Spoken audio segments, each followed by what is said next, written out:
welcome back to Here Be Dragons. And it's really welcome back this week because, well, we had a first last week, which was the first unplanned absence ever since I started streaming.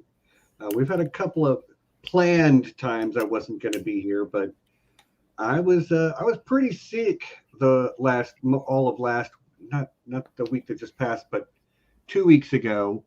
I was pretty sick. I missed 4 days of work out of 5, and I was so under the weather I couldn't keep up with our watch schedule. Hang on a second. Anyway, I couldn't keep up with the watch schedule, so yeah, missed last week, but really happy to be back. Am I a terrible person if I say that actually it worked out really well schedule-wise for me? I mean, no. Like, look, find the silver lining where you can, right? Yeah, because last week I was super busy at work. So, and I was going to have 2 shows. I was going to do Sin City over on my channel and then Rebel Season 3 over here. And so it actually worked out good in that way because I got to devote last week to Sin City, and this week I got to devote completely to Rebels. So, sorry, I know it makes it sound terrible.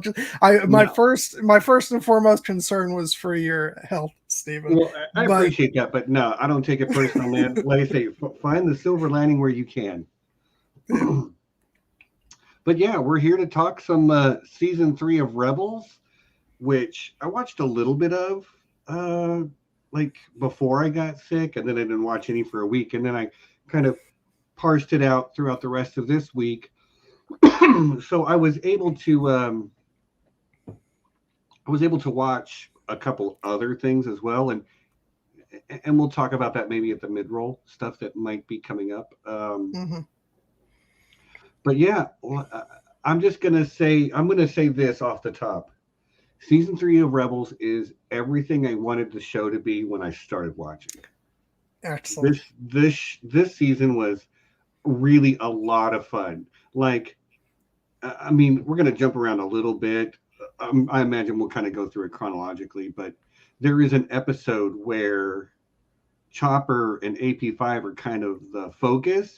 And I loved it. I loved it, and I normally Stephen loved the droid episode. I did. I loved the droid episode. AP5 is seriously one of the, he does place himself in the pantheon of great droid characters because he's just so dry and so sarcastic, and I just love him. And it's funny because I feel like, as remarkable as it may sound, I think I've only gone through this show in its entirety, like on its original airing. I've watched episodes here and there, sure, since, but I haven't gone through it, and so I've never had the chance to like take in like seasons on the whole, over again. And so for the longest time, I feel like I thought that season 2 was my favorite just because, it's got Ahsoka, it's got Vader. It culminates with, Twilight of the Apprentice, which is a very great 2-part episode. But watching them in sequence again and getting the chance to watch season 3 again, I'm astonished. Like I think I've changed my mind now, and I can't wait to see like how I feel about the final season when I get to watch that again. But I do think that this show has just really stepped up its game with every season and become more mature and just more emotional and cinematic. I mean, the final 2-part episode of this season is just like epic Star Wars at its best, with space battles and everything. But like the emotional cake is I rewatched the last couple minutes during like right before we came on the screen of Trials of the Dark Saber. And it's just got to be one of my favorites, like that episode is just one of my favorite bits of anything Star Wars. Well, for me, it was really the kind of like, it was the build that you had throughout the whole season. Like, this really was the season of the Rebel Alliance becoming the Rebel Alliance, which is what I've been wanting to see. Like, because up to now, they've all just been small independent groups acting on their own. Yeah. But now we have a whole fleet and we have coordinated, like, we still never got to Lothal. Yeah. Like, and we'll dig into that because, like, I love the way the ending of this season, like, sort of falls out and what that means for, what was essentially a,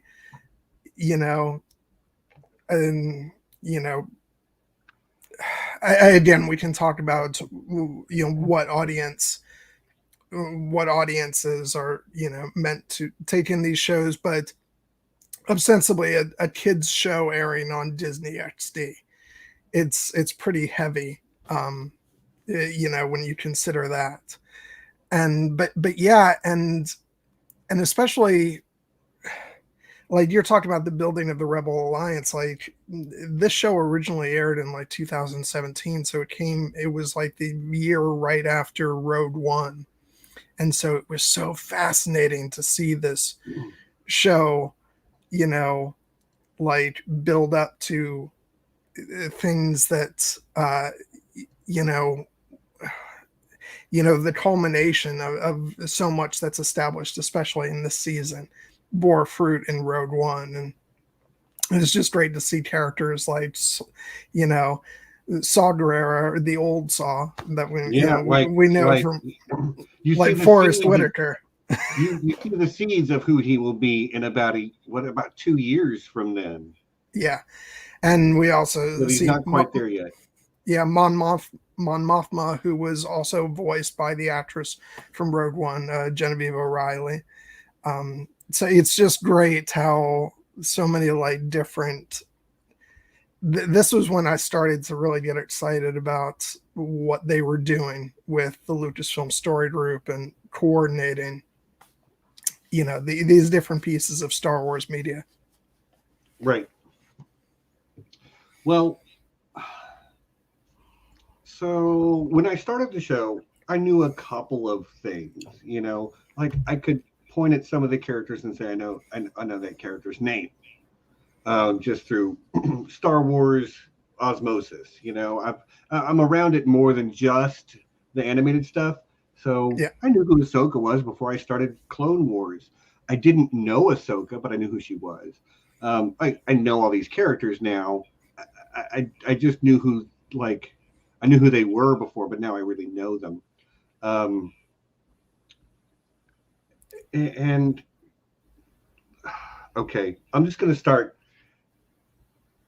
with Kanan. I named myself after him, Stephen Juris, right here. Like, I want to do a Kanan Juris cosplay with the mask and every, man, just I'm not even sure why, but I have a soft spot in my heart for the blind swordsman trope, which pops up mostly in Eastern storytelling, but you get it other places.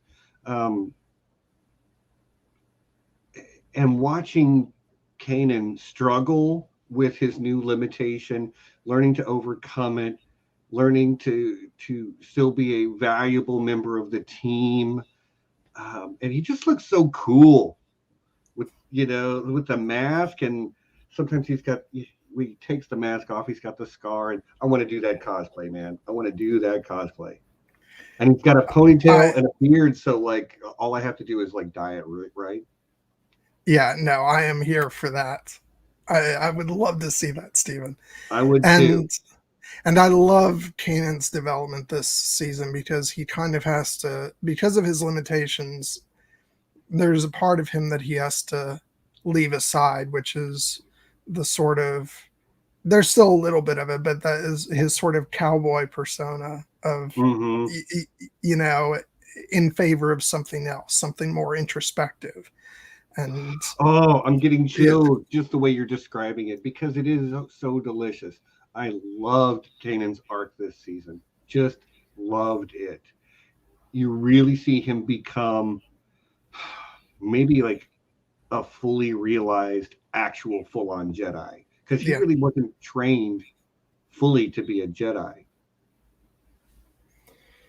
Yeah, he had that cut short, and it's just fascinating to watch him develop, because the show starts off and you've got it established that okay, he's the older Jedi and he's going to train Ezra, but the show is just as much about his journey to becoming a full Jedi, and it's just so rewarding to see that journey that he goes on.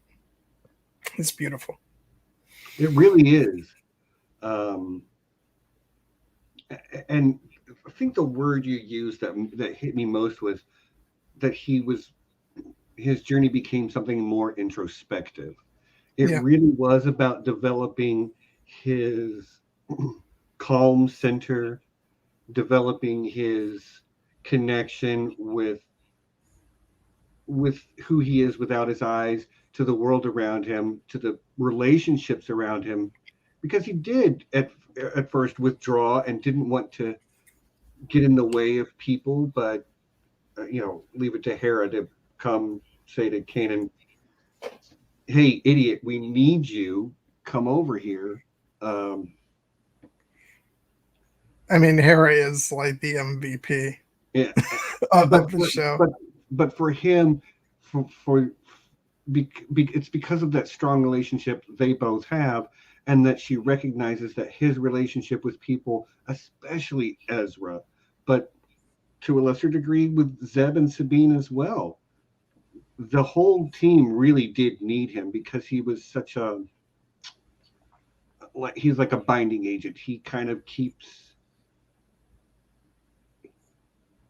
he has a great relationship with everyone. And Hera has that as well, but just that recognition that he still has his place, he's still needed, even though he's blind. Yeah, it's a beautiful sentiment. Well, especially as the season starts off, and you can really see Ezra sort of slipping towards the darkness, and so that Kanan picks a really bad time to remove himself, and it's only through that recognition that he can't afford to do that, he's reconciled with Ezra. Not so much reconciled, but they, as Bendu says, they restore balance to their relationship, and I think that helps Ezra as the season goes on be able to make the right decisions for himself and grow and learn, even when Kanan isn't there to help him. Right. Which, again, it's just really good storytelling in that Kanan's absence is his own story, but it's also Ezra's story. I really appreciated the way that they used that to tell Ezra's story as well as Kanan's. And again, to a lesser degree, Zeb, and I guess Hera was probably also very affected by his absence, because they're not very explicit about it often, but that's a couple right there, Hera and Kanan. She does refer to him as love at least once during the season. We got to go, love, or something along those lines. Yeah, it's one of those things where and keep it under the radar for the kids, but the adults know what their relationship is. So. Well, and that relationship is not really the important part of the story. I feel like it still could be if they chose to do something in that direction. They could become a little more explicit about it. I think I know something about Kanan next season, but I'm not sure, and I don't want to look. You know what I mean? Okay.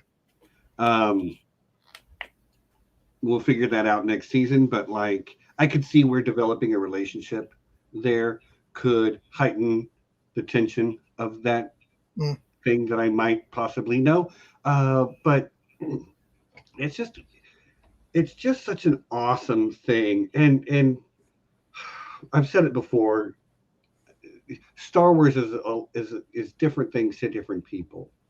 Some people love the aliens. Some people love the spaceships or the character designs or whatever.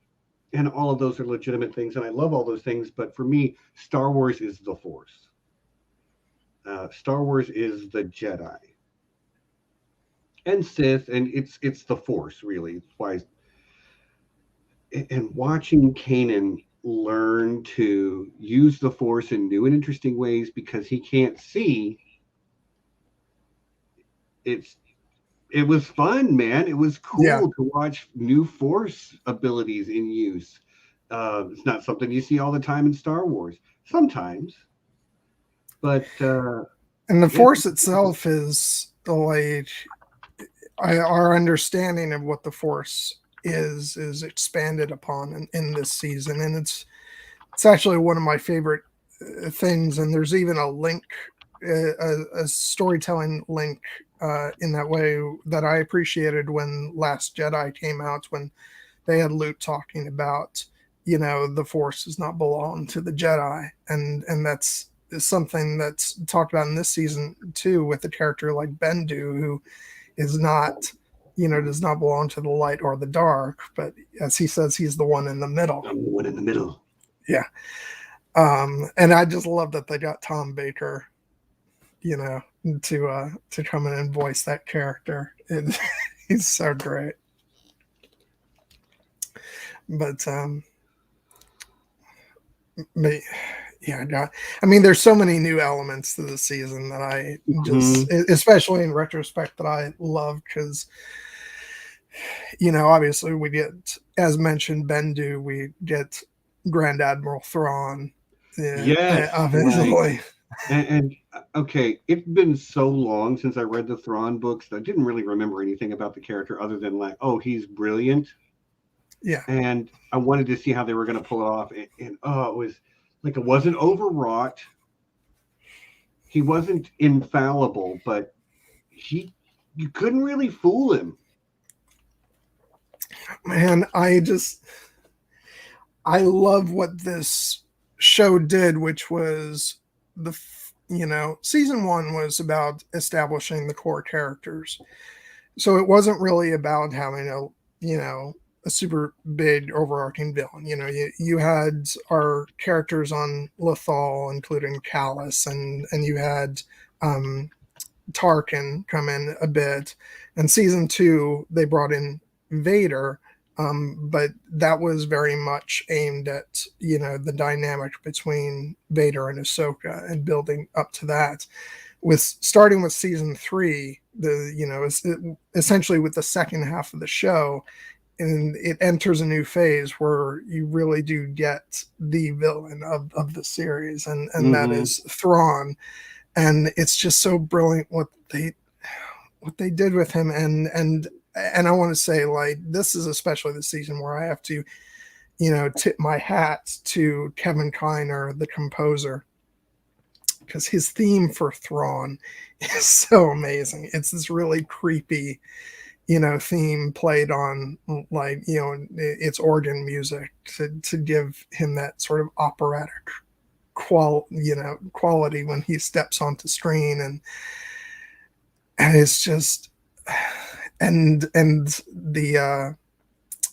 he's played by the Thrawn is played by Lars Mikkelsen, who is just so perfect. And if rumors are to be believed, he will be playing the live action incarnation of the character, which okay. Again, I don't know where that might appear. I haven't seen the end of this series. I don't know if Thrawn is alive at the end of this series. He feasibly could be. He feasibly could not be. If you recall, and I'm not spoiling anything because you've seen that show in season 2 of The Mandalorian, Ahsoka, literally asks, "Where's your master? Where's Grand Admiral Thrawn?" Okay. I did not recall that, but like legit. Gotcha. Yeah. So Thrawn is still out there. So, spoiler alert, he's going to live through season 4 of Rebels. Well, I'm sorry. I didn't think it was a spoiler because it's really you'd seen The Mandalorian. So it's really not.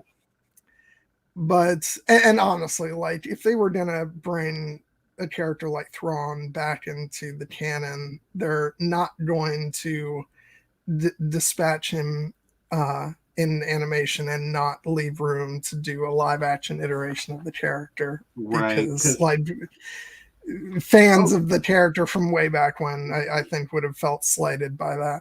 But speaking of this week there was a casting announcement for the Ahsoka Disney Plus show where they've cast someone to play Sabine Wren.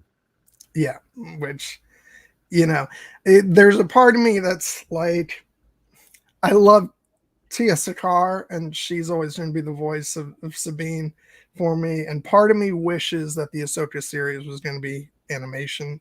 I have to be honest, right? But I've had to make peace with the fact that that's not the case. So that said, the actress, looks great. I'm glad that they're not pulling any shit with, with the nationality of the character, right? And, like she's a mixed race, I believe Italian and I want to say Chinese. Yeah, it's I'm very glad to see that they've that she's an Asian actress and they didn't just try and I wouldn't expect honestly that they would, just because of the amount of scrutiny that that the casting of that character would undergo with the fandom. So, but I'm very happy and I trust that they'll do a good job. And since Filoni is involved with all this, it's going to be great. The non-film stuff that Disney has done with Star Wars, I've really liked pretty much all of it. The beginning of Rebels was a little shaky for me. The characterization of Ezra in season 1 didn't really do it for me per se, but I could say the same thing about Ahsoka, who eventually became one of my favorite Star Wars characters. So I went through season 1 and I came out the other end of it going, I don't love Ezra, but like he's a 15-year-old, so I don't like most 15-year-olds. No offense to anybody in the chat who might be 15. I think there might be one actually, but it is what it is. Yeah. But in time, like season 3, Ezra is fascinating to watch because he's becoming a full-blown man. He's not quite there yet, but he's close. And he's definitely he's matured. He's grappling with a lot of deeper issues than he would have been able to in season 1, as you say, with like the holocron stuff in the early episodes of this season. He's very drawn to Maul, willing to do some pretty potentially crazy things, but along the way, because he gets to meet the Bendu as well to get at least a little bit of that wisdom. And I'll tell you, I love the Jedi, but late stage Jediism is toxic. When your peacekeepers are generals, there's a problem. There's a problem, and that's an acknowledged problem in the Star Wars canon. They weren't perfect. They were deeply flawed by the end, but like the Bendu, I think represents the ideal version. Like you can walk in the light, but I guess a similar way of putting it is I consider myself basically a pacifist, but I also think I would have signed up to go fight against Hitler. Yeah. And I feel like that is fighting for peace is like screwing for virginity, but fighting for self-preservation is not the same thing. Anyway, there's some deeper thoughts to be had there. But let's talk about Star Wars instead. Yeah, which, by the way, side note, I love Bendu's laugh where it's like, just I love that character because he's sort of fun early on, but then it's like, don't screw with him because by the end of the season he's a very dangerous force to be reckoned with. I mean, he's intimidating just to look at. Yeah. But when he does what he does at the end with the storm and calling down lightning and everything, I'm like, wow, all right. Don't mess with the Bendu. I thought this guy was your friend. I might have pissed him off.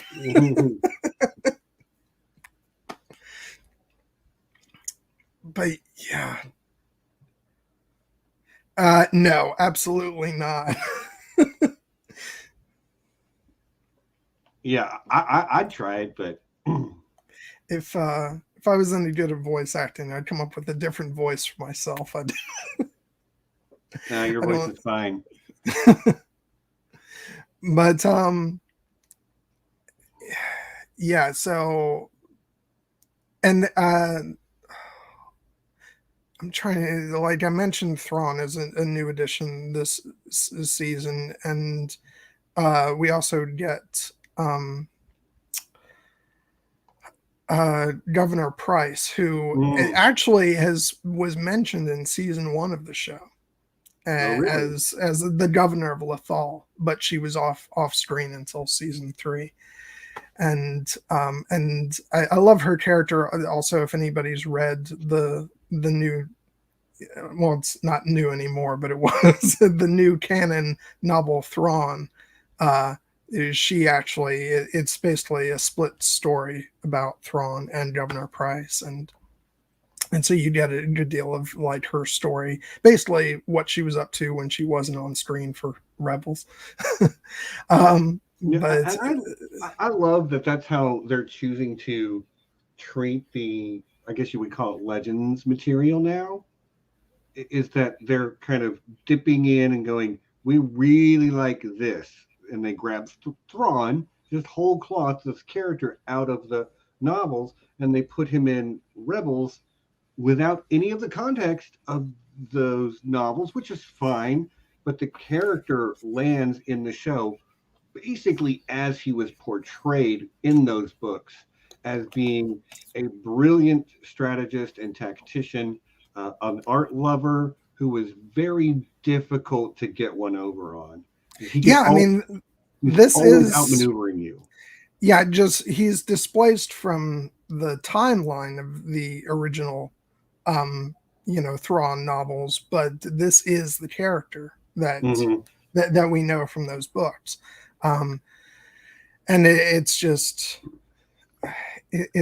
great. I mean, and it's funny because I had read the Thrawn books like not as far back as a lot of people who love those books, but I think I read them like when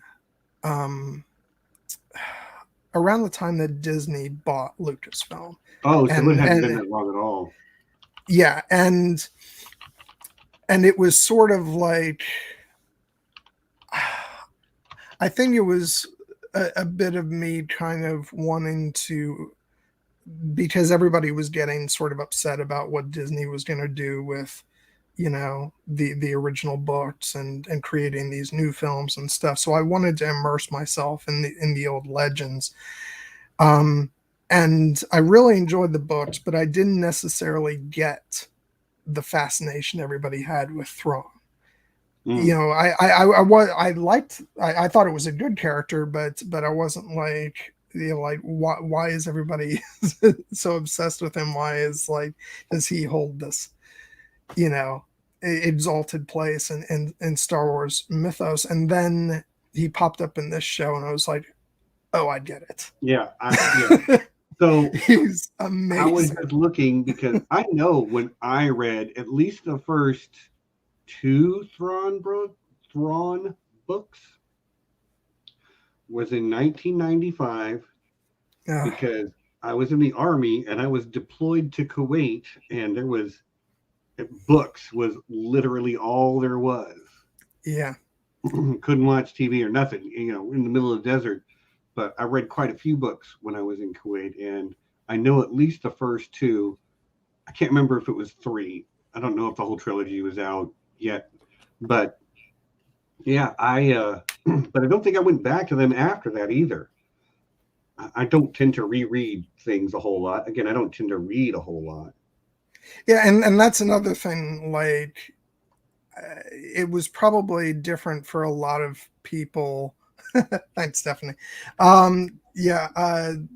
It was also probably would have felt differently if I read the Thrawn trilogy back when it came out in like 93, but I don't think I was even in like the Star Wars zone in 93, because I know I was when I was very, very little, and then when the special editions started to come out.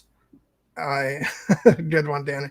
Yeah, any Princess Bride reference will get posted on the screen. Yeah, I think without fail. Because I remember like when the special editions were out the year before, the book Shadows of the Empire came out, and so I did read that, and like in that time period, like those Star Wars books hit differently because there wasn't a whole lot of Star Wars media back then. So I can see how the original Thrawn trilogy and Thrawn himself probably hit differently for a lot of people back in 93. He was just so competent. Yeah. And capable, which is not something you actually saw a whole lot of from the Empire. I mean, Darth Vader was, the Emperor was, but everybody else was farting and falling down everywhere they went. And like Vader and the Emperor, like they have the Force, like that's where their strength and power comes from.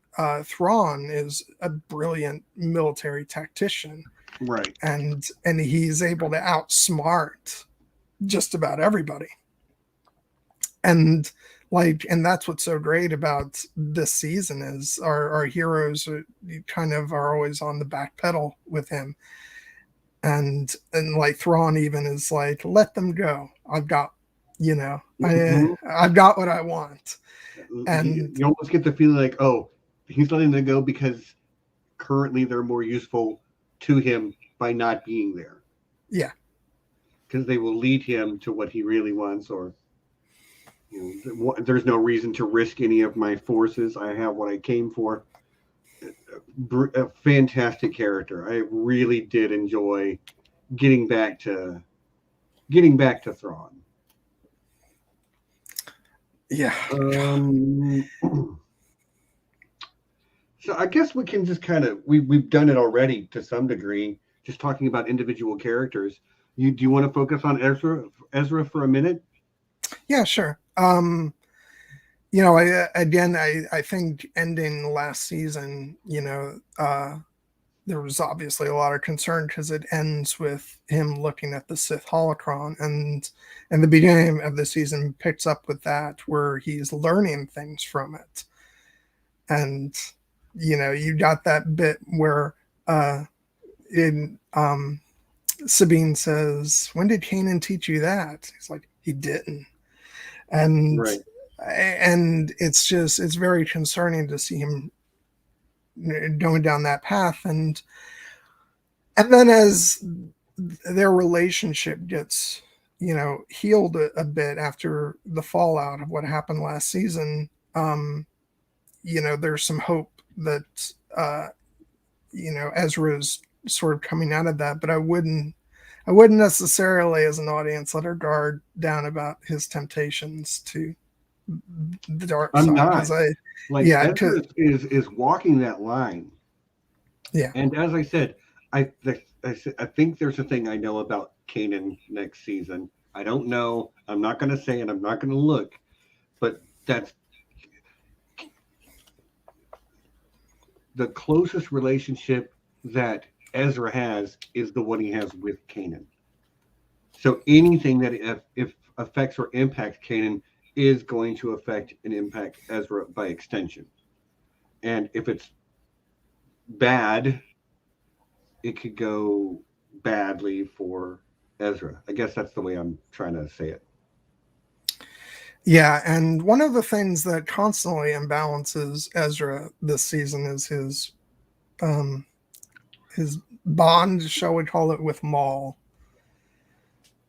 Which, right. like, it seems like every time Ezra is kind of getting things, you know, he's straightening out a bit, then he'll start having visions of Maul that'll throw him for a loop, and he makes questionable decisions, even though I don't necessarily think that he's very tempted by Maul's like offer to be his apprentice. Right. But like, it ain't about being the apprentice. It's about the mindset that he's picking up off of him. Yeah. And like, side note, we're not talking about Maul just yet, but you know, but the fact that he's always, you know, he's calling Ezra his apprentice, and then, you know, at one point in the season he says, you know, we could be brothers. I think part, like, it's sort of sad in a way. Like, Maul's, like, it's almost, you know, you get the sense that he's trying to recapture with someone maybe what he had with Savage. With Savage, yeah. Yeah. And we can dive into more of that later, but yeah, Ezra he makes some missteps with regard to his decision making, where not just Maul is concerned, but frankly also why am I blanking out? Hondo. Oh my god! It's like the best character in the whole show. My friends. Oh my god, he's great. Like, I want to steal that personality and apply it to like a higher up in the Thieves Guild in my D&D game. I mean, he's part basically backstabbing thief, part used car salesman, and it's just so fun to watch. Oh my gosh. Like, he never learns anything. It doesn't change or develop, but he's so fun to watch being a shitty, terrible person the whole time, but smiling and being complimentary to Ezra. Like, the fact that he just loves Ezra so much is also very endearing. Yeah, I mean, I love their relationship because even though, like, and I completely get it, because you know, both Kanan and Hera are like, he's got to learn that, you know, he can't trust Hondo. But I don't think Ezra necessarily, like, at least, you know, throughout this season, he definitely learns, you know, if he didn't know before, that he can't trust Hondo. Right. But I think he still loves Hondo. Like, I think they have you a don't bond. have to trust him to like him. Yeah. And so, I mean, you like me, but you'd be a fool to trust me. I don't know about that, Stephen. But that's because I have you fooled. Because you trust me, yeah. That's yeah.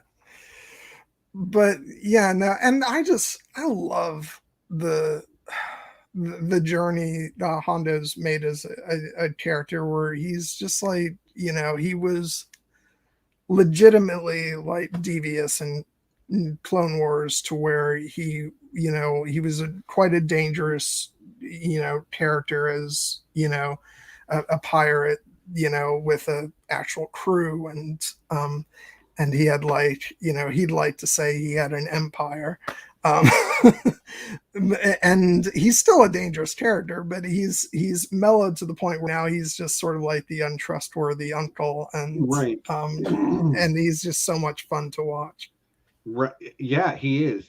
It's so, and again, it's part of Ezra's growth as a character that he there's an entire episode devoted to Ezra figuring out who Hondo really is. Yeah. But I also think you're starting to also get a sense that even though you don't necessarily trust all these people like 100%, but you also get this chance that around Ezra, he's sort of creating this circle of people around him, like expanding the scope of the would-be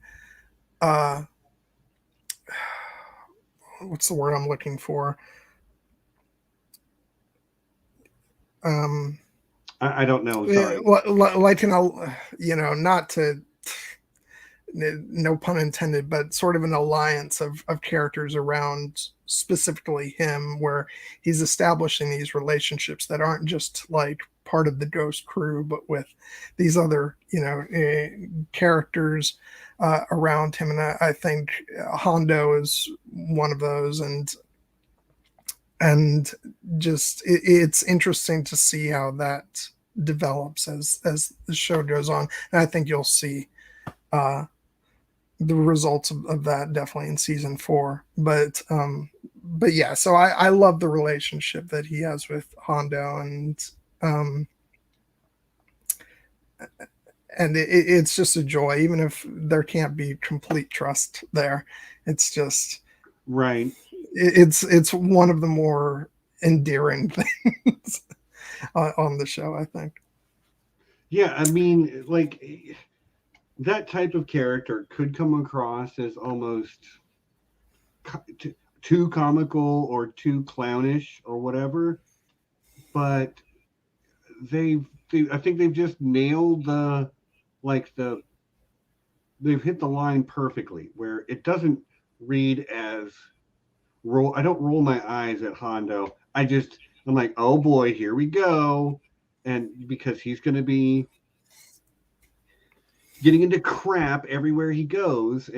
But just his interactions with Ezra, the way he's so nice to him. Like if Ezra screws him over, he's proud. and that's so funny. I don't know why that's so funny, but it's funny. Yeah. Who played the? Oh God, what? I can't even think of the character's name, but he's a disgusting pile of pink. That was the legendary James Hong. See, I thought it was James Hong. That is a voice I always recognize. Because fun fact, I had lunch with James Hong at Project Acon sometime in the 90s. I think you mentioned that, and I was super jealous. Yeah, we just was standing in line to get lunch at the little cantina thing they had set up, and he was in line in front of us, so we just all sat at the same table, and it was fun.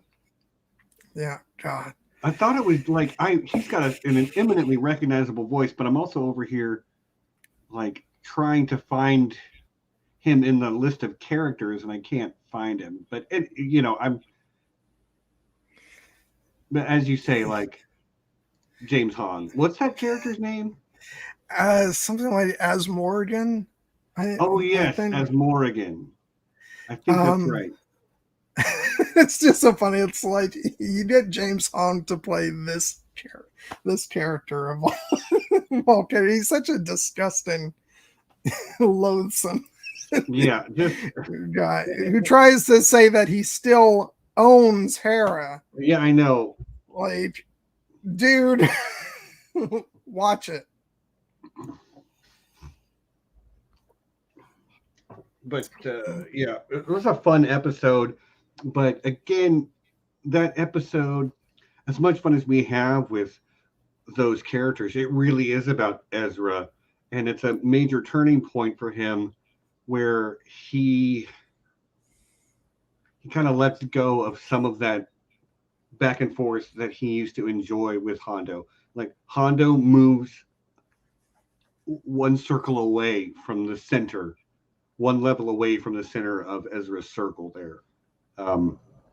And that's an important moment for Ezra as a character,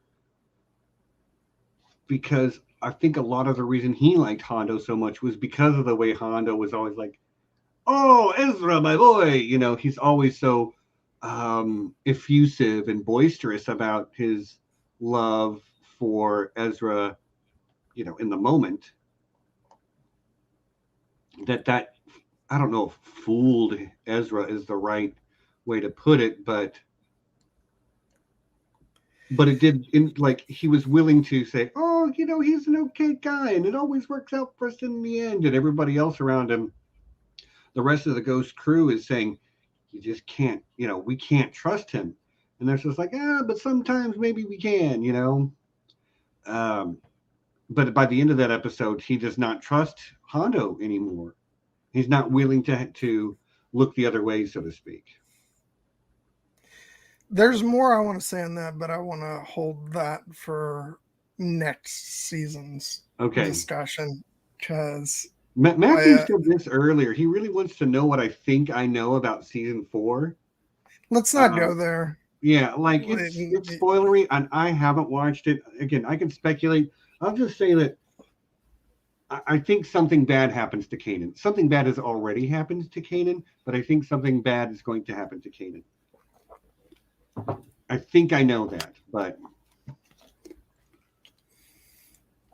I don't know that I know that. Well, we'll see, I guess. All right. So what character should we talk about next? I mean, let's... okay, I got one. You ready? Okay, yeah. Agent Callus. Oh, my God. I was just about to say his name, so okay. we're simpatico. So I'm interested to see what you think, because I had to hold my tongue last time because you're like, Callus is not a character who's ever going to, change sides. So I was like, yeah. Yeah, well, I mean, I ate my words, obviously, because he's a new Fulcrum agent, and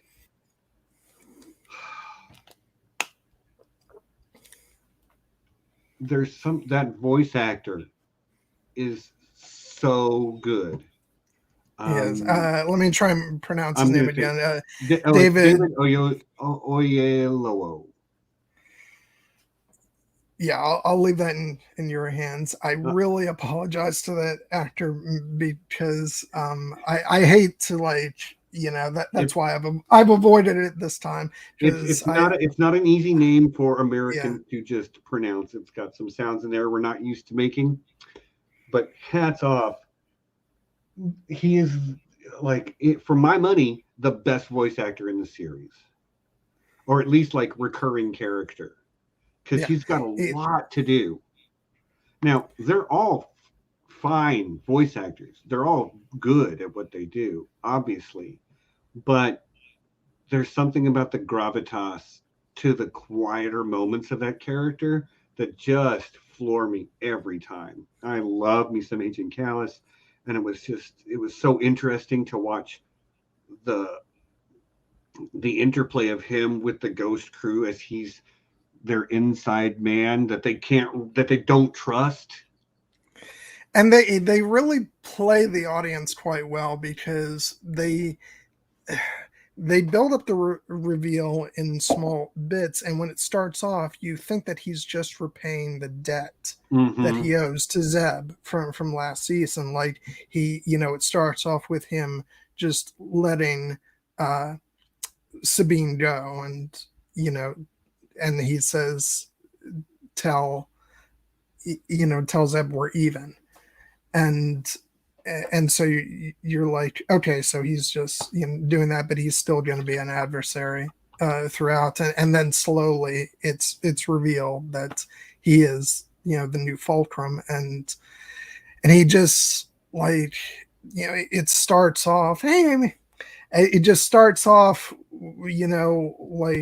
start off in that episode in season 2, and he just becomes more and more fascinating of a character as the season progresses. And I love him. That's why I said keep an eye on his character, early on when we discussed season 1, because he is one of the biggest surprises of the show in terms of really rewarding character arcs. And again, you can feel the weight of everything that he says. Yeah. You can understand how he got from point A to point B. Just he's such a well executed character. And the way, like, and it feels so earned at the end of the season when he says, "Thank you, Kanan, for taking me in," and Kanan says, "Thank you for risking everything." It's just such a, as I said, such a wonderfully earned moment, and again, I love the performance. I love the character. He's just great, and actually does get over on Thrawn just a little bit. I mean, one of the few characters that can say that at all. He gets sniffed out really quickly, and Thrawn's like, he's probably more useful to me if I use him to feed rebels information that I want them to have, and all that stuff. But he does get over on him just a little bit. Yeah. And not many characters can say that. I do enjoy the moment where he chuckles and he says, "I have been exactly where you are." So close to certain victory, only to have the rebels, yeah,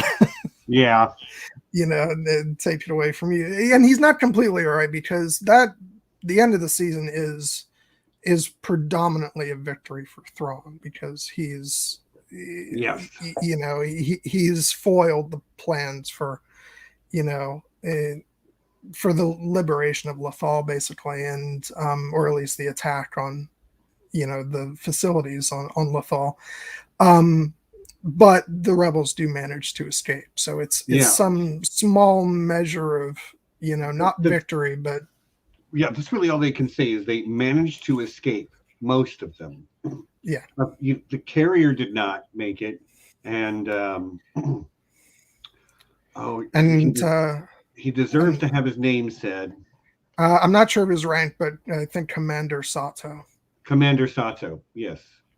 In a amazing sacrifice, and and it's just always, and that was great, because they built up his character throughout the last 2 seasons, and but on some level you have to be like, you have to answer the question in Rebels to people who have seen the original trilogy: why wasn't Sato there? Why wasn't this carrier ship there? And that's the answer to why is, well, watch Rebels and you'll see why. We can introduce characters and they can be off doing other things by the time the Battle of Yavin rolls around. But honestly, like, where's Kanan? Where's Kanan during the Battle of Yavin? Well, but we do get a hint of where the ghosts. Yes, they're in Rogue One. Yeah, where you hear, I think it's, I don't know if it's, she's called out as Captain Syndulla, or if it's General. I think it's General Syndulla. Right.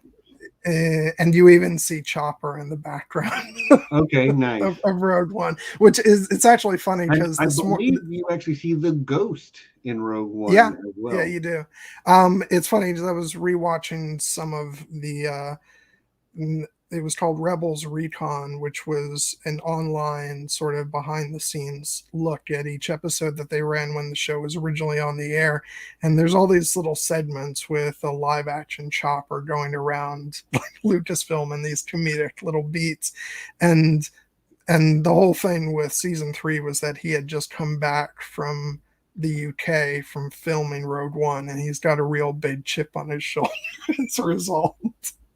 And he's like knocking down all the R2D2 like plush because toys. he's in the movies now. Yeah. So But yeah, I got a kick out of that. But yeah, got some Rogue One love going on in the chat. Rogue One is a fantastic film.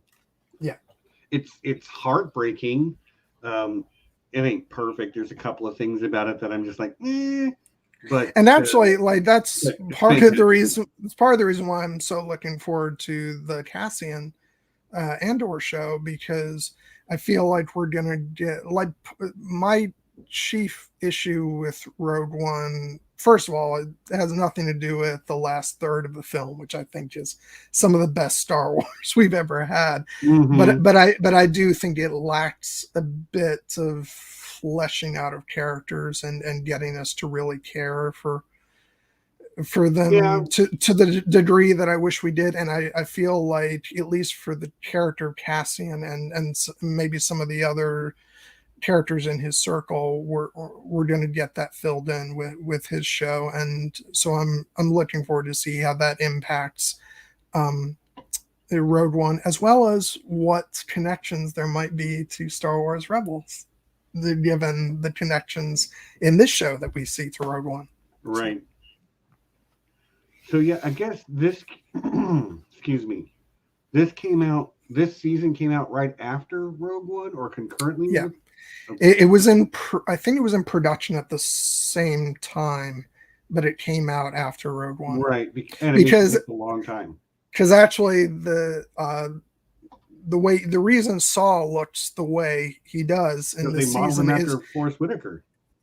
But also they modeled him after the original version of the character, who was still seen in like the sort of flashback segments of Rogue One, like the early sequence when he comes to rescue Jyn at the beginning, where he's got like the shaved head and stuff. They redesigned him for the later portions, like, so that's where he's got like the wild hair and all that stuff. That was a redesign where they went back and reshot sequences for the film, but they didn't know that at the time that they were producing this season of Rebels. So you actually get the original concept for Saw, which actually works because it shows that he hasn't yet gone completely off the deep end. No. There's definite, he's definitely moving in that direction, but he's not there yet. So it's a great way to show like a progression of his character. Yeah, and again, the character is voiced by Forrest Whitaker on the show, so I like that they were able to keep that continuity. Yeah. And what else? And it was great because they got to continue off of what they had built in Clone Wars by having Rex's connection with Saw, but also move in the direction of Rogue One by, again, as you say, having Forrest Whitaker and having sort of that look of the character from the film. So it was a great way to sort of blend both iterations of the character. Okay. Do you want to do the mid-roll? Yeah, let's do the mid-roll, and then we're going to come back and we're going to talk about one of the more standalone episodes, okay? We'll come back and we'll talk about Twin Sons, because we need to. And we haven't. We need to. Okay. Mid-roll. This is YouTube, so please hit the like button. Subscribe if you haven't subscribed. Engage in the chat. If you're watching afterwards, leave a comment. I would thank you for all of those things. Thank you. Going to shout out our patrons. You guys are awesome. And actually, this week, I'm going to shout out everyone this week. We missed last week. You guys, our patrons, you're supporting weekly content, and we missed last week. So, thanks for being understanding. But everybody's getting a shout out. But we'll start with our alpha patron and head of the High Council, Ridiculous Ed Tollett, aka Sean. I know you're about to head home, buddy. Drive safe. Sean is in the newest D&D group that I'm starting, and we're going to start actually playing together here in about 10 days, I think. So I'm super looking forward to that one. Awesome. Sean, be safe on your drive home. The High Council also consists of Lord John Bronsteen the Wise. Bronte, thanks, buddy. We love you. Sixto Sounds, a.k.a. JP the Axe Grinder. My IRL friend and one of the best guitarists I've ever seen in my life. Mwah. He's got a YouTube channel called Sixto Sounds and is good. If you want to watch somebody shredding a guitar, go check that out. And of course, the lovely Lady Leaf Underhill, also a member of the Patreon High Council and keeper of the Eternal Zoom link. Thank you so much, Leaf, for everything you do for us. Right, is it the first yet? We're playing our first game on December 1st, so yeah. They are supported by the lords and ladies of the realm, including Ryan Stavka, the Russian Quartermaster, one of my oldest friends in the world, one of the few IRL friends I still have. The fantastic Reflective Rambling, who is doing art for HereBeCon shirts. So that's awesome. Some of you have seen the design a while back, but it's fantastic and we love it. And of course, Arch-Maester Emma, who is never here live because it's early Monday morning for her right now and she's got to work or something. But thank you, Emma. We love you so much. But I'm also going to shout out all of our Landed Night patrons. Y'all, thank you so much for just helping keep the thing rolling. We appreciate you so much, and that includes Sir Julie Beth of Tarth, Sir Peadar the Irreverant, Sir Maura Lee of Starfall, Sir Kelly the Jaded Redhead, and Sir Cloaked One. Thank you, patrons. Thank you, all of you. We love you guys. You make it to where this isn't a money sink for me, and I appreciate that very much. If you would like to become a patron, you'll get your own shout out. Link to the Patreon is down in the description. Okay, John, what's coming up on your channel?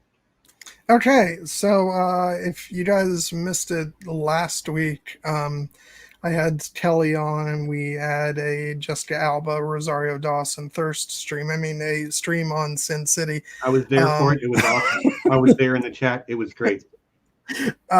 So check that out if you haven't seen it yet. There wasn't anything yesterday. I took the week off mostly because I had an idea for a stream that didn't pan out. So I thought, I'll just take the week off. Because I needed it, honestly. But next week I'll be coming back and I'll be joined by the wonderful Kate for a discussion on the 1991 Disney classic Beauty and the Beast. So join us for that. That's going to be a lot of fun. Beauty and the Beast. Fantastic movie. One of the greats.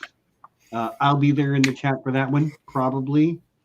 You didn't stream last night, right? No. Yeah, good, because my daughter showed up last night and I spent all night hanging out with her and not anybody else. And honestly, it felt good to have this week off, especially since I had to go ahead and do the rewatch for today. So, yeah. So, Beauty and the Beast, next Saturday evening, 7 Eastern? Yep. Okay, awesome. John, you want to tell the people what we're doing on this channel next week? I have no idea. That's unfortunate because neither do I. So, viewer's choice. If you guys have an idea of what you want us to do next week, you've got a little time to convince us that it's the thing to do. Now, speaking of, let's derail the conversation completely for a little bit and talk about what we've been watching lately, because there's a couple of things we could talk about if I knew I needed to devote the time to being ready for it. So, John, this last couple of weeks, nobody wants to talk about Star Trek Discovery. That's fine. I don't want to talk about Star Trek Discovery, although I have been watching it, and it is quite a good show. I have watched the first 3 episodes of The Wheel of Time. I have not. It has not grabbed me, but I have found it good enough to keep watching. But most of the people in our Wheel of Time chat, in the channel that we have in our Slack for Wheel of Time, have really, really liked it. So that is a thing that we could consider watching. We could also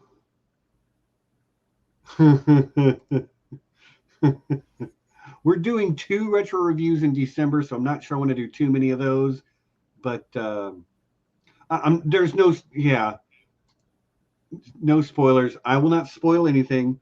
I'll just say it has not hooked me, but I am going to keep watching it for now because I have enjoyed it enough to keep watching it. Wheel of Time, that is. But I've also just started watching, and will continue to watch this week, What We Do in the Shadows, which I know you've seen it, and I know Nessie's seen it. So that actually might be a really great show to try to cover next week. How would the chat feel about What We Do in the Shadows? Yeah, I'm fine with that, especially since I know Nessie loves it as well. So,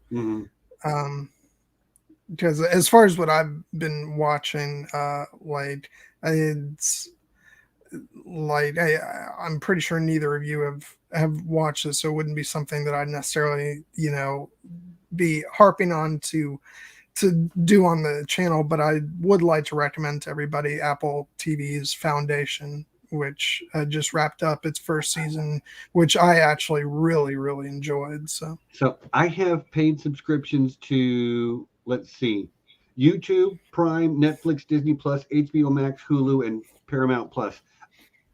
I'm not getting Apple. I wish there was some way I could watch it without having to get Apple Plus or whatever, but it's only $5.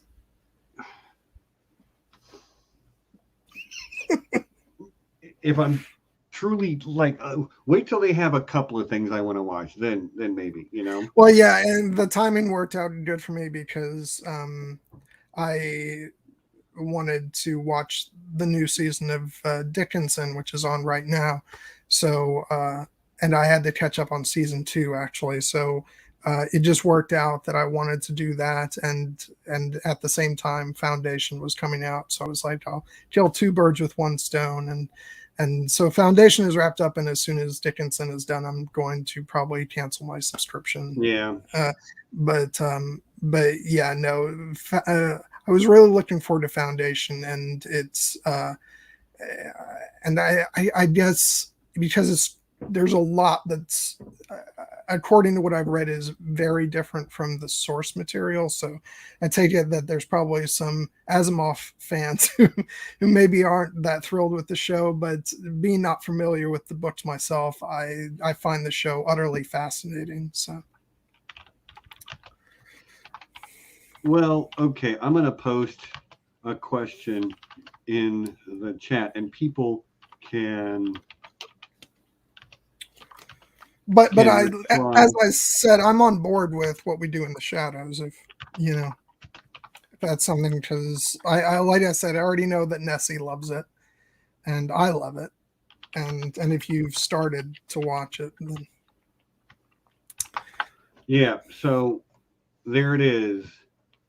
Wheel of Time or What We Do in the Shadows? I mean, my vote is What We Do in the Shadows. I know. We like to give the community a chance to have their say. Well, okay. There's one vote for I've only seen 2 episodes of it, but I have really enjoyed it. And maybe that's the right call to just go with something that I want to watch anyway, something you and Nessie have already seen, and we'll just talk about season 1 of What We Do in the Shadows. Okay. So there's one for Wheel of Time. Oh, I see it. I see it up there. Well, and as I say, we'll have 4 episodes of Wheel of Time to talk about if that's what we do. And so it's only 4 that you'd have to watch, John. And it's worth it. It's worth watching. Again, I hear a lot of I've read a lot of disturbingly similar would be a generous word, similar things to Lord of the Rings in terms of direct quotes seemingly pulled. So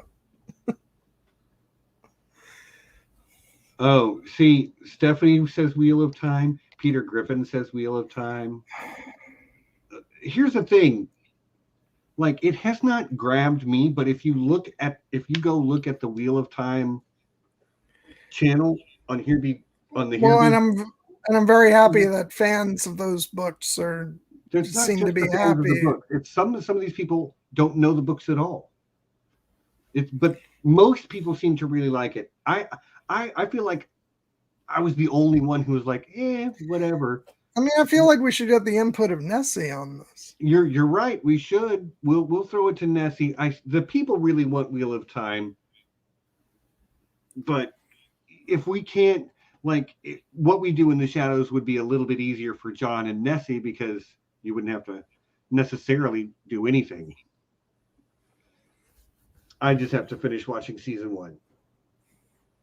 But so that anyway, that's a thing. The people want some Wheel of Time though, so maybe we need to think about trying to do that eventually anyway, even if we don't do it next week.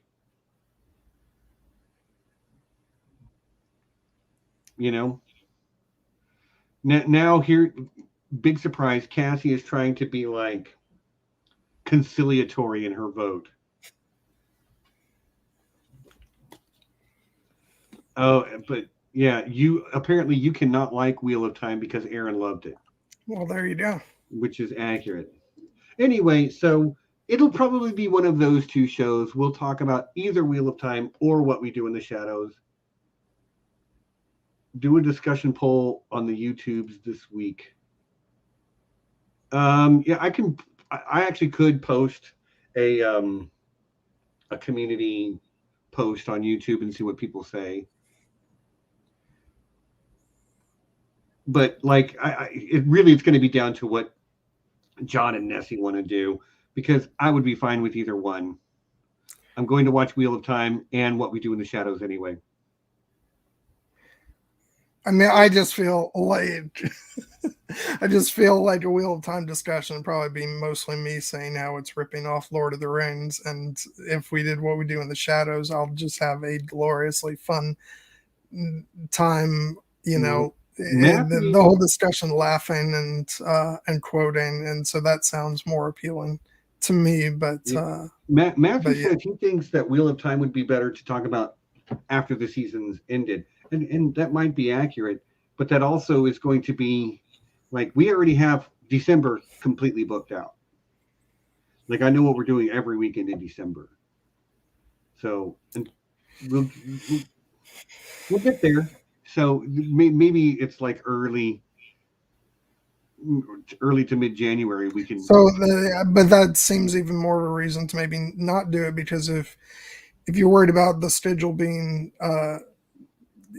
packed to do a discussion of all 8, that also means that there wouldn't be time to come back and do a discussion of the back 4 either.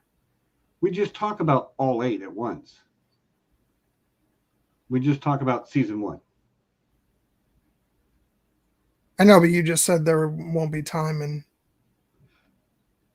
okay, yeah. So we'll figure it out. All right, so that was a long mid-roll. Let's talk about Star Wars, okay? Star Wars Rebels Season 3, Episode 18, Twin Suns, specifically. Yeah, the culmination of the stone finally completely crushing Maul as he tries to roll it up the hill once more. Right. Did we get to Bendu yet? So we're not going chronologically, Peter. We've just been kind of like focusing on individual characters and talking about them. We did talk about Bendu a little bit, but this episode was so good. I have to say, like, and this is another thing about what really hit me differently getting to rewatch this season of Rebels. And in fairness, I've seen this episode quite a few times. Right. It's one of those that you go back to watch repeatedly, even if you're not doing like a full rewatch of the show. But it's funny how I viewed the character arc of Maul in this show before getting to finally see the finale of Clone Wars, because part of the joy of seeing Maul brought into the show is the fact that there was never a satisfactory resolution for his arc in Clone Wars as it originally aired. But it was kind of a double-edged sword, because I always felt like on the one hand, we got closure with his character in this series, but not necessarily closure for the character that he was in Clone Wars and the arc that he had. And so it always felt to me like I felt like his story in Rebels was very satisfactory, but I was still always left wanting that piece of the puzzle.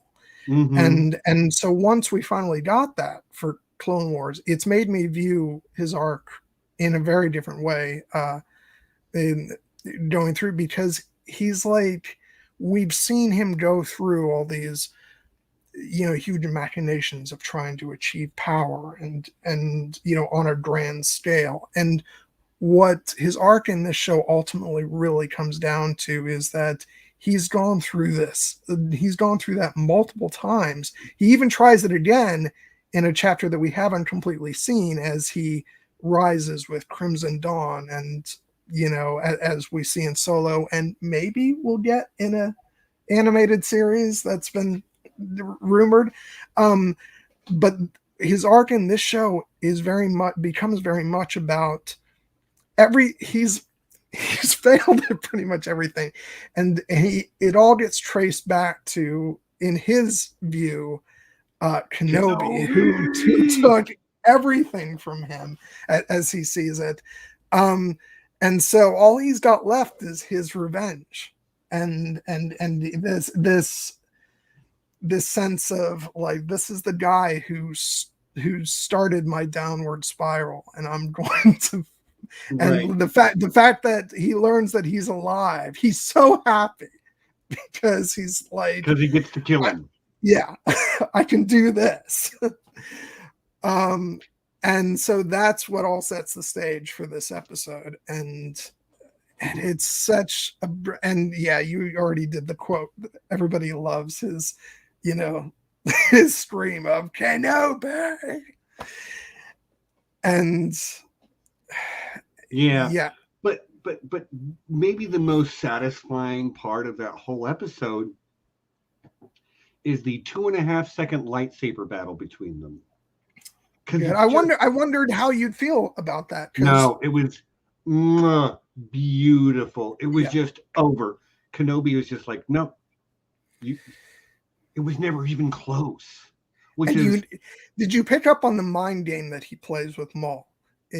Because it's like it's all in the details. Because first he does his stance that like the young Kenobi would have done with the pose. Finger out and but then he realizes, no, that's not me anymore, and he goes to take the pose of Kenobi that we recognize, position 1. But that's not where he ends up.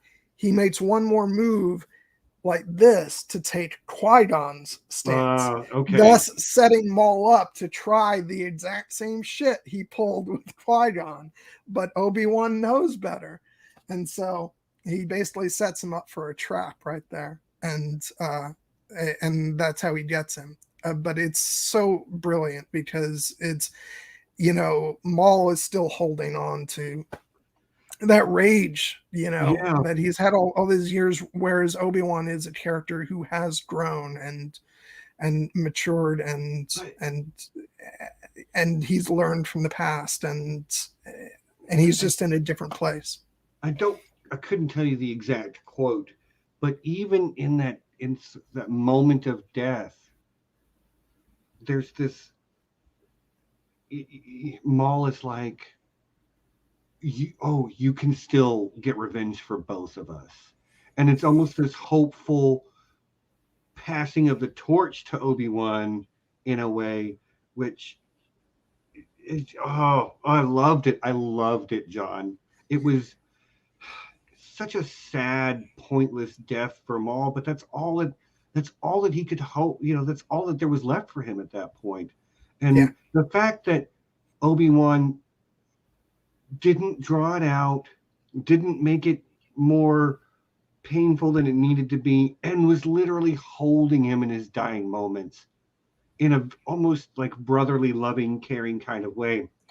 And this is the man the guy who in the universe, and the one who, let's not forget, killed the love of Kenobi's life, but he has nothing but sympathy and pity for him in his final moments. So good. And it's great. And whereas Maul as sort of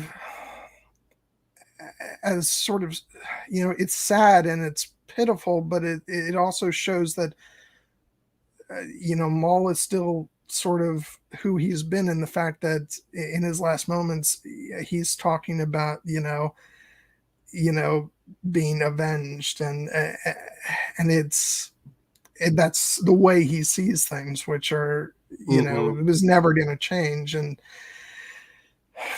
But just the way Obi-Wan just sort of holds him and cradles him in that moment, it's such an amazing end for those, for that relationship. Fantastic. And I'm not gonna lie, he pulls up on that, he rolls up on that moisture farm in that end scene, and two suns in the distance, and just this silhouette of a young boy running across the horizon, and I'm like, that's my dude right there. That's my guy. And here, remember, I think they pulled that Beru saying Luke straight out of episode 4 audio. It sounds just like her calling Luke from the film. And I love that.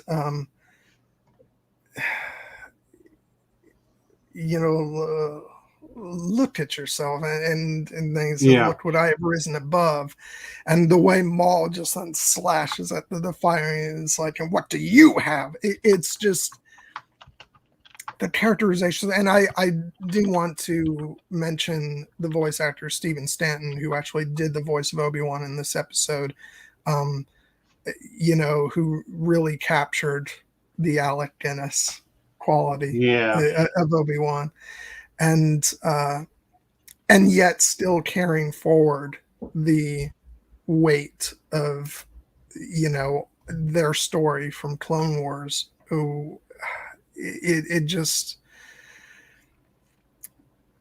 I really felt it. As I said, I'm really grateful now that we have that final chapter of Clone Wars, because also, like, by now having that piece, and the fact that even though clearly at the end of Clone Wars what Maul is really after is drawing Anakin there to sort of take him out, but he also must wanted Kenobi there, because if he could have his revenge on Kenobi also, he would have wanted that.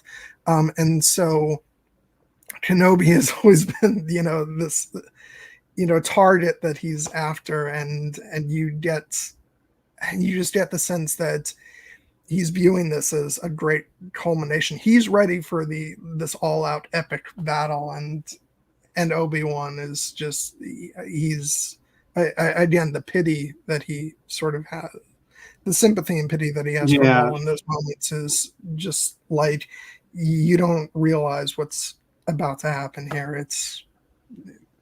This is going to be over very quickly. It's a small thing, but he's not called. No one calls him. Well, Ezra meets him and knows his name is Obi-Wan Kenobi, but only ever addresses him as General Kenobi. So that when we hear in episode 4, when we hear him say, that's not a name I've heard in a long time. Like, that's technically true. Ezra didn't say it. He said General Kenobi. He did not say Obi-Wan.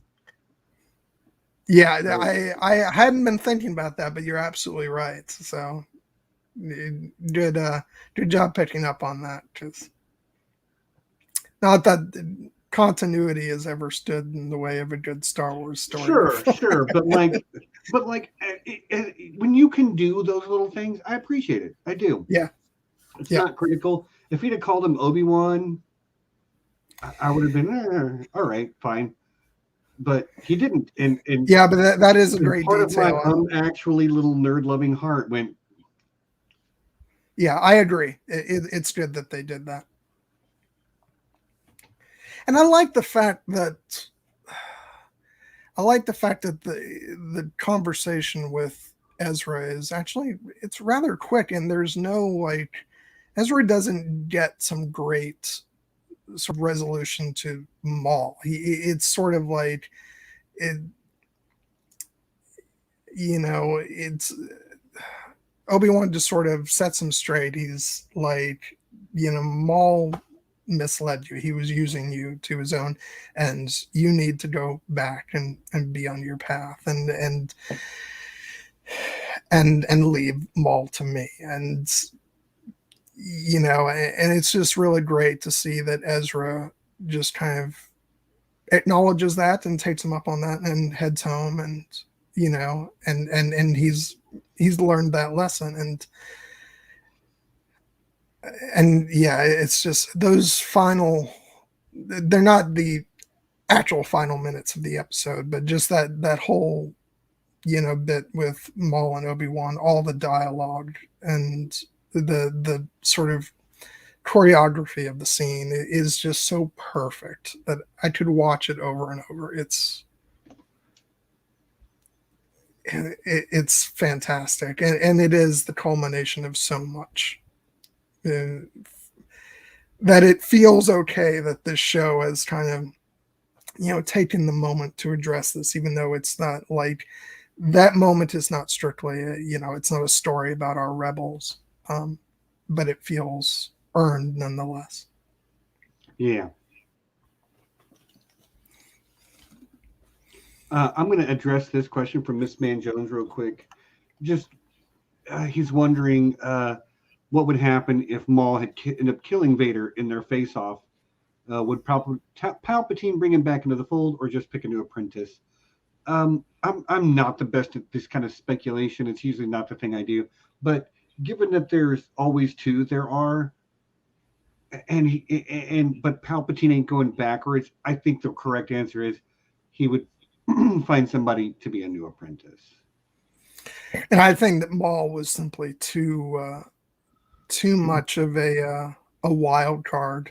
Mm-hmm. Like, Palpatine's not ever trusting anybody, but he especially wouldn't trust backwards. He ain't going backwards to Maul. It's just not happening. And another good question is, what do you think Maul was talking about? And he said, Luke will avenge us. I think it's actually pretty straightforward. Maul was very clear. The information he desired from the holocrons was he wanted to avenge. I think he wanted to take down the Emperor.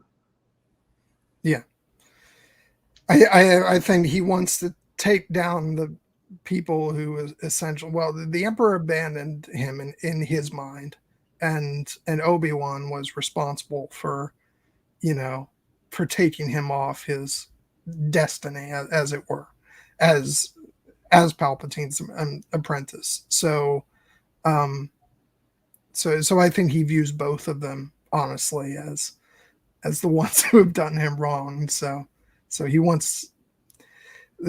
So when he's talking about avenge us, he's very much talking about Palpatine just whatever it takes, he wants Palpatine to be taken out. Yeah, although if you'll remember, somehow Palpatine returned. Sorry, couldn't help it. So I had to take my shot at Episode 9. I love Star Wars, but not that Star Wars. Anyway, yeah, it's whenever I think about these things, like I don't like to, like, more power to anybody who genuinely likes Episode 9 and where the story goes. Yeah, but if you like it, that's fine. Like the storytelling, whenever I think about it, it's all still leading to the moment of Palpatine's defeat and Return of the Jedi, and I sort of view that as the culmination of where all these story threads ultimately, and especially since we're talking about, season 3 of Rebels, which was far before, there was any conception of Palpatine coming back. Somehow. Don't forget the somehow. So to me, it's still building on this story of Palpatine's eventual defeat, by Anakin in Jedi. So anyway, let's we got about 30 minutes left. And while Zeb and Hera and Chopper all have great moments, they don't really have none of them have a major arc this season. But Sabine does. Well, Sabine does, and we need to talk about Sabine. But I just want to say, though, Chopper may not have like a major arc, but he is on fire throughout this entire season. Man. He's just 18.5 Chopper. Worm. No, you don't. No, you don't. I was dying. And it just gives me so much joy knowing that Chopper is voiced by Dave Filoni. Is he? Yeah. It's just so great. And I love Chopper's very mischievous laugh. Yeah, great character. Like, if you'll recall, I found him annoying in season 1, but he really grew on me. He really did. Such a fun little. What a pain in the ass he is. Like, I get why people like Zeb and Ezra are like, Chopper, but I also get why Hera's like, do not mess with my droid. That's my droid, and I love him. But anyway, we do absolutely need to talk about Sabine. Have you been rewarded for your patience, Steve? Yes. Yes. Because I believe I was saying I was waiting for her to have a major arc. Yeah. I mean, she's a fun character the whole time, but it wasn't until this season that she got her big arc, and totally worth it. Even though that arc took her out of the story for a few episodes in the back half of the season, it made sense why she was gone, and it added weight when she returned to the crew for the 2-part finale. Yeah. So. Thank you, Matthew. I appreciate that. Yeah, I thought it was quite impressive as well, Stephen. Yeah, and kind of it kind of happens at the same time as the fact that Kanan has to kind of take a back seat in certain regards.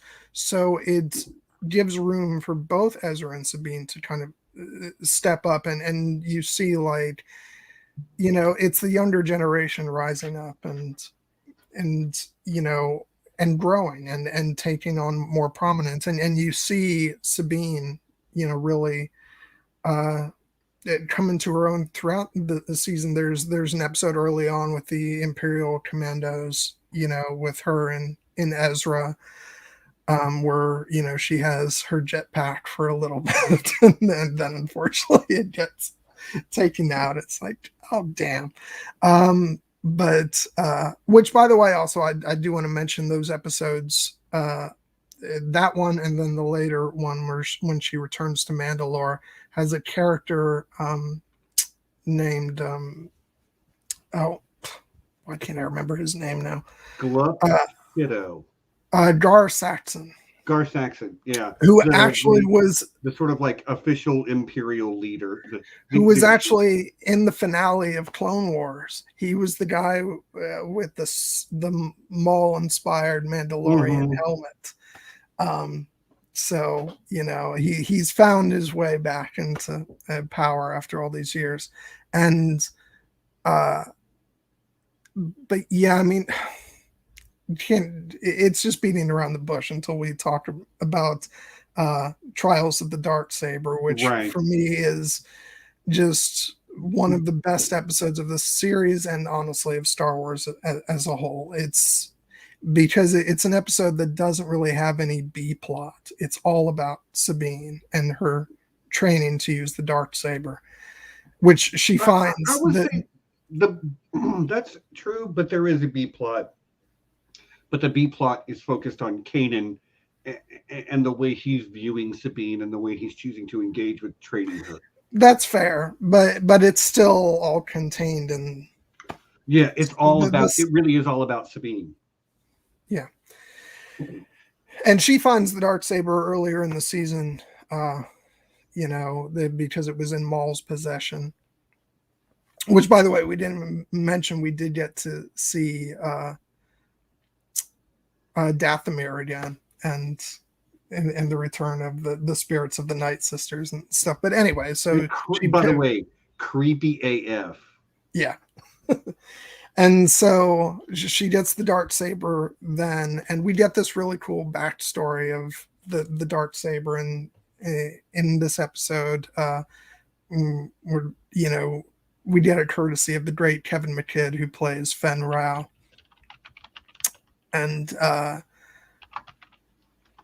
it's just great. I was watching that and I was getting chills myself because I was just thinking about you watching it and the fact that this is all sort of adding so much beautiful storytelling context to the Mandalorian and stuff. So,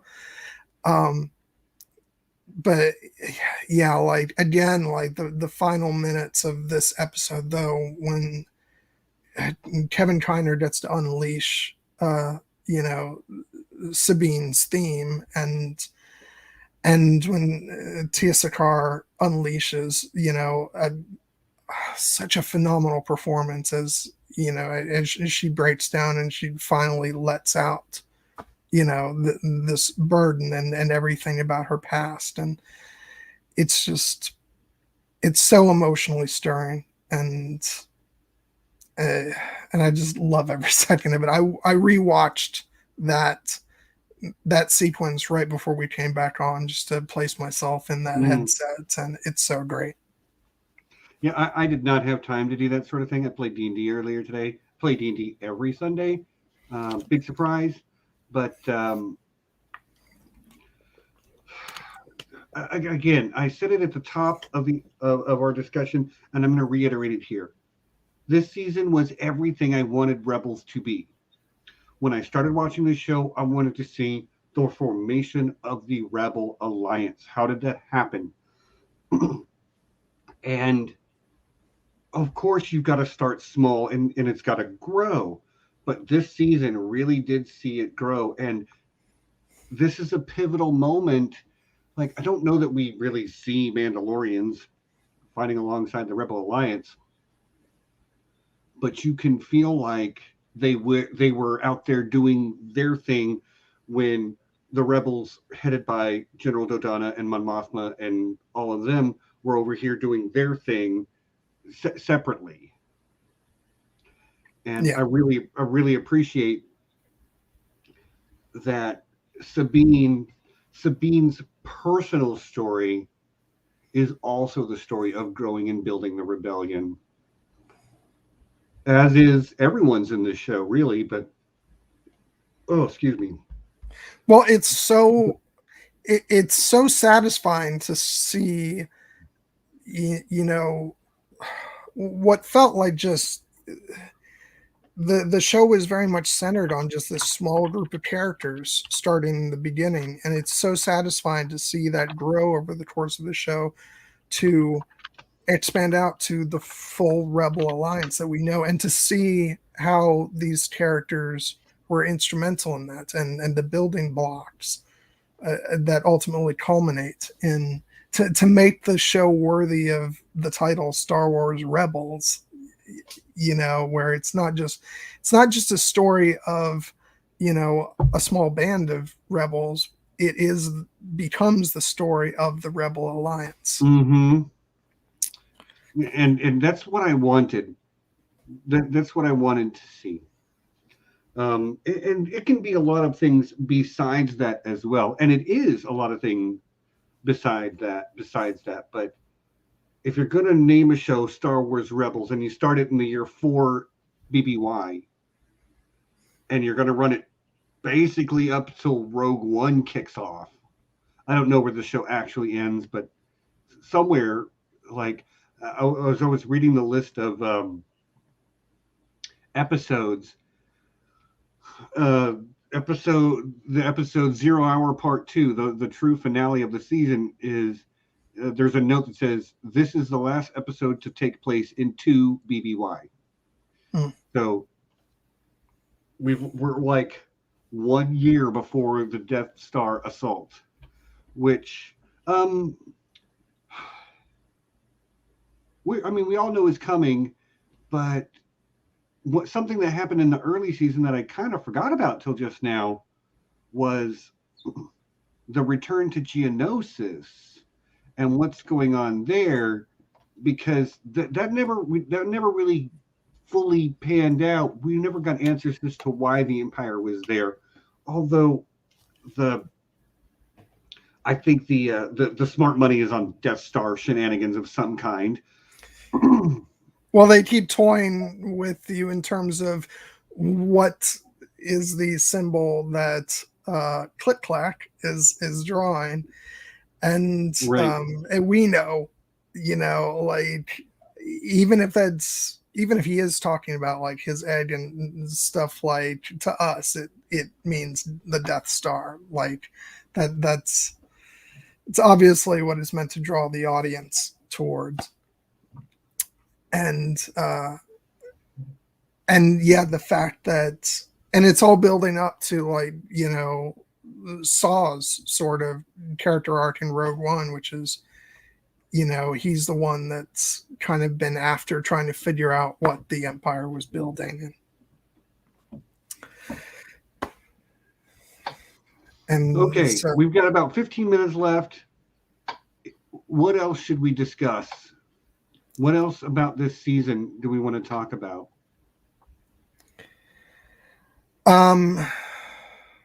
Is people in the chat, is there something from season 3 of Rebels that we haven't talked about that we should? We didn't talk a whole lot about Bendu. A little bit, you know, don't mess with that guy. Yeah, no, I mean, just the fact that he's amazing, and I just love the way he, you know, like, he seems like a good person to have as an ally until you rub him the wrong way. And I'll say this about Bendu, though. I believe he does walk in the middle, because he is not interested in fighting until the fight comes to him.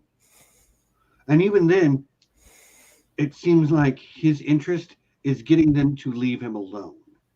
He is not trying to rally to the side of the Jedi or the Rebel Alliance or whatever. He's trying to protect the place he lives.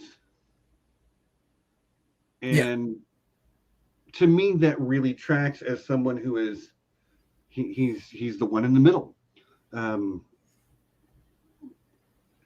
He reminds me of the way the inhabitants of the spirit world are kind of portrayed in Avatar: The Last Airbender. Like, they have a hard and fast, you know, I don't care about your good and evil, but my highest ideal is this, and the biggest sin is this, and it doesn't fall on that x-axis of good versus evil. It falls on that y-axis of completely different set of ideas. Okay, Miss Man Jones is screaming at me in the chat. Let me figure out what they're saying real quick. if it was Revenge of the Sith or Clone Wars show, but there was a scene with Poggle and the Death Star hologram. No, that's actually in Attack of the Clones. Yeah, where, yeah. Yeah, so it's the seeds were laid there because they're the ones who were working with the Sith. So, I mean, the Geonosians have been sort of behind a lot because it's in building the Death Star and also the battle droids who resemble them, and that's the reason. No, I also wanted to pop up. Where was it? Miss Man Jones asked another question. Oh, you've been popping off tonight, man. So yeah. I know this about Miss Man Jones because I had a little bit of a conversation of him sometime past. This is a genuine Star Wars fan. Yeah, what do you think the Night Sisters would do if they'd survived? Would they side with the rebels or go into hiding, or would they play along with Palpatine? I think none of the above, actually. I think they would be the Night Sisters. And they would mostly keep to themselves, like they did before. But you wouldn't want to go to Dathomir at all. You just wouldn't want to do it.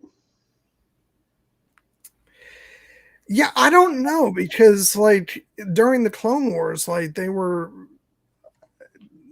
I mean, that's the thing. They were working with the Sith, but they also were at some turns but it was undermining. Coercion.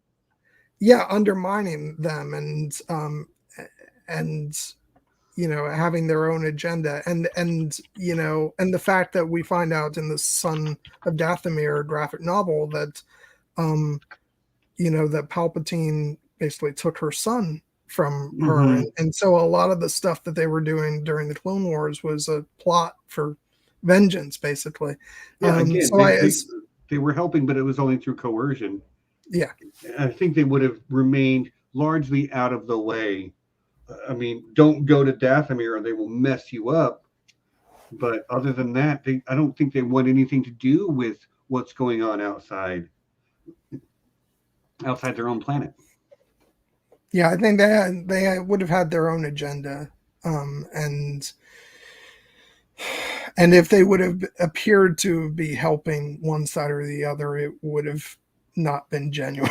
It would have been for their own ends. Yeah.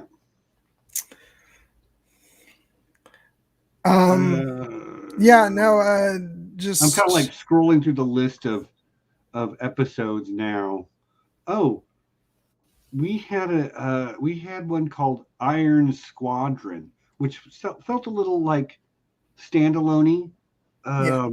Which part of the thing with that episode is, as I understand it, some of the actually probably all three of the Iron Squadron were named after people who worked at Lucasfilm, and so there was probably a lot of tongue-in-cheek homages to people on the staff and stuff like that.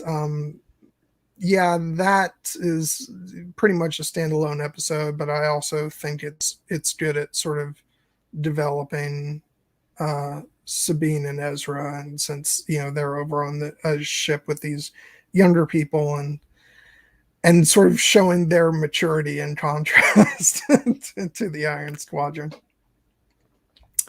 But yeah, not as like I've said before, don't necessarily think like even the episodes that appear to be standalone, like are not really standalone. Yeah, because whether it's by like concepts that are introduced or characters that all come back to to play a role.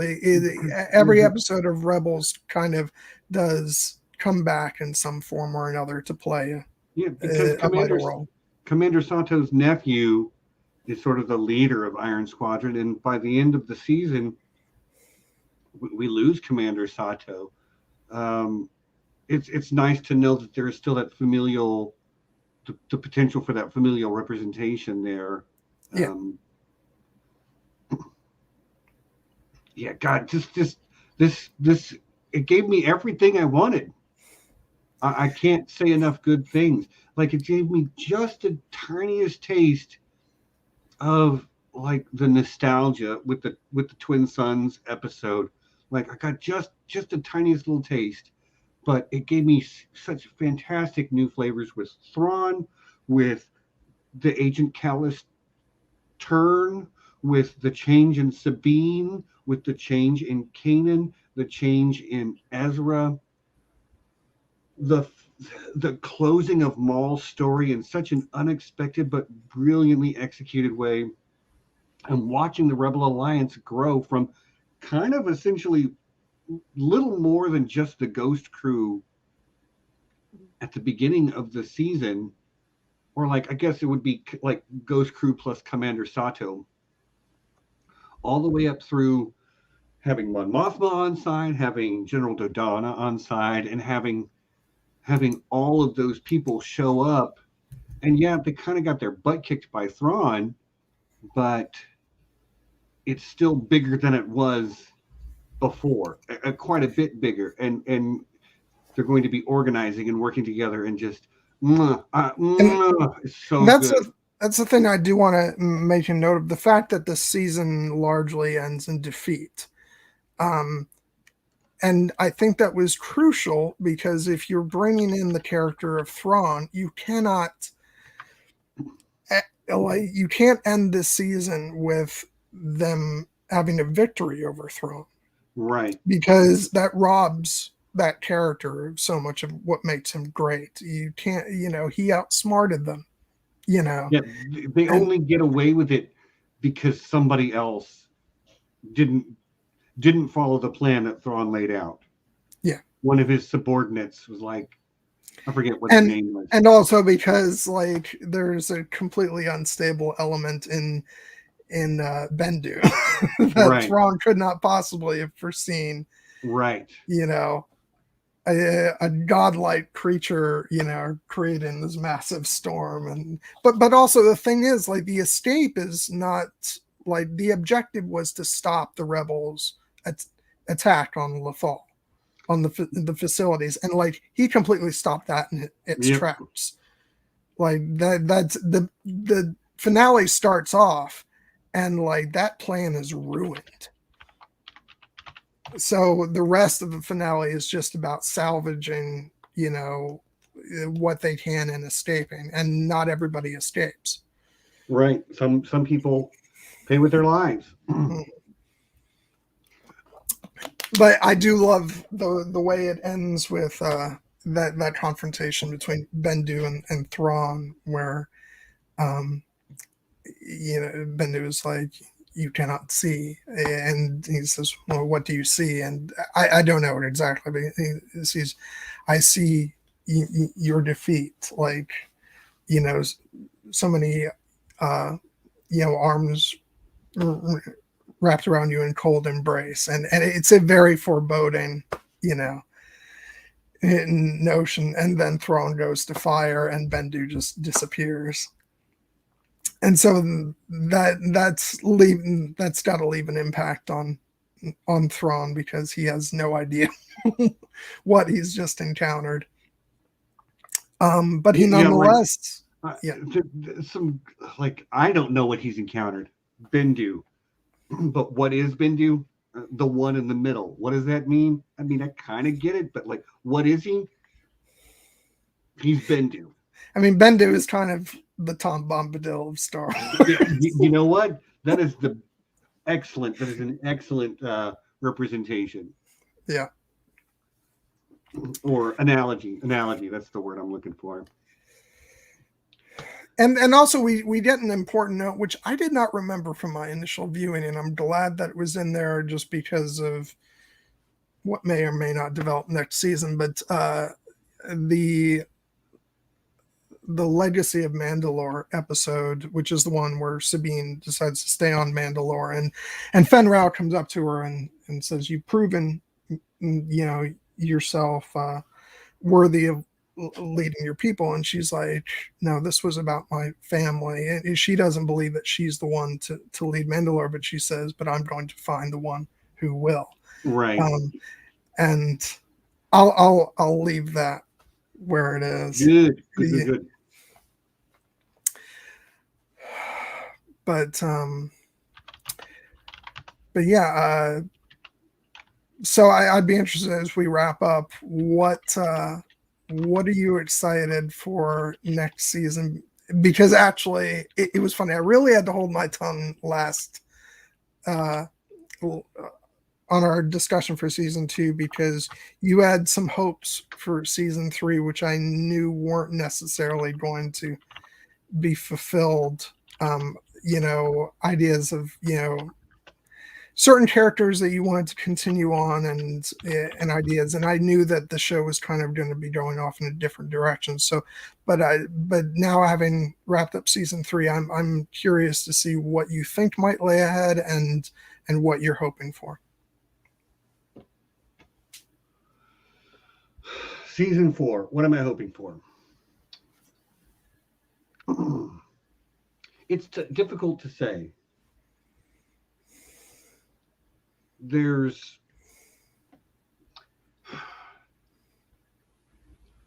still some unresolved stuff with Ezra that I need to figure out. Like, he has been walking that edge, that where he could go either way this whole time, and he's still walking that fine line. So I want to see where that goes. I want to understand.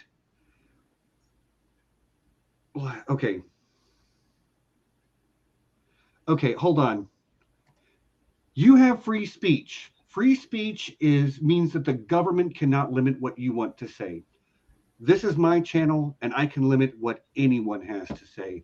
And if your first question is to come in here and ask if you can use the N-word, I think I ought to just block you to begin with.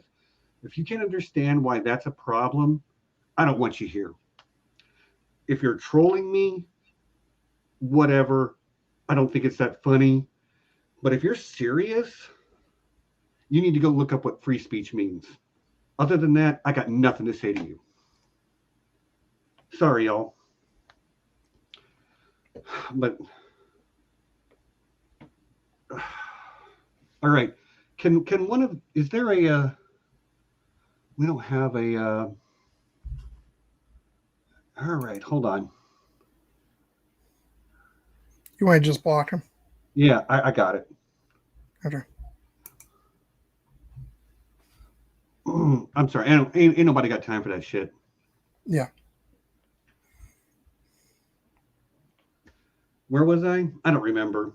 That person got my blood up a little bit. Yeah, we were talking about what your hopes are for season 4, and you were talking about Ezra. Okay, so I need to understand the outcome of Ezra, and I need to see the rest of the formation of the Rebel Alliance. I need to see the lead up to the entry of like Princess Leia into a more central role, even though I know she's supposed to be a senator and kind of like not direct. But at any rate, that's what I want. I want to see the lead up to Rebels of the movie era that I know and love, and I need to see Ezra's story get to wherever it gets to. I need to understand why Kanan and Ezra aren't there. Yeah. Yeah, it's a question.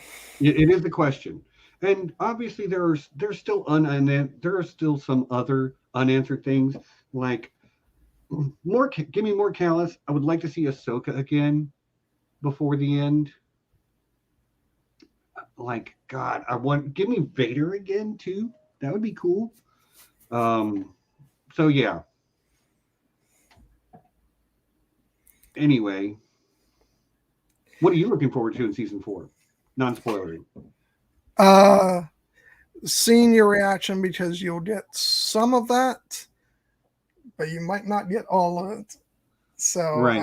I'm curious to see what your reaction will be. I'm looking forward to the emotional ride, that it is, and especially in the context of knowing that, that we're coming up on, in a couple years now, we'll be having the show Ahsoka, which given the announcements for the show, I don't think it's a spoiler to say that it follows up certain elements of this series. So I'm not sure exactly where they're placing it, if it's going to be placed sort of like before or after or more concurrent with the Mandalorian, but any of those would work. Yeah, so it'll be really interesting watching it through that lens. And yeah, I'm just looking forward to getting to experience again the culmination of all these beautiful character arcs, because like I said before we started doing these streams, I think I'd only seen the entire show through once before as I was watching the show originally, and so it's really great to just experience it all over again. And I'm trying to think if there's a specific, like, I will tease by saying that there are some appearances by a couple characters next season that are really, really exciting. Some of which you may expect, and some of which you won't. And some of which you won't. Give it to me. It's going to be a little while before we get back to this show. There's so much kicking off in December. Just so you guys know, looking ahead, December 5th is my birthday. That is a Sunday. We will be doing a live stream that day anyway. But we are going to do a retro review of my favorite movie of all time, which is known as The Empire Strikes Back. So yeah, we'll be doing that. We're also going to do like the December 19th is the 20th anniversary of the release of Lord of the Rings, The Fellowship of the Ring. So we'll be doing a retro review. I know it's painful of that film on the 19th. I think the week after that, we're going to talk about some Expanse.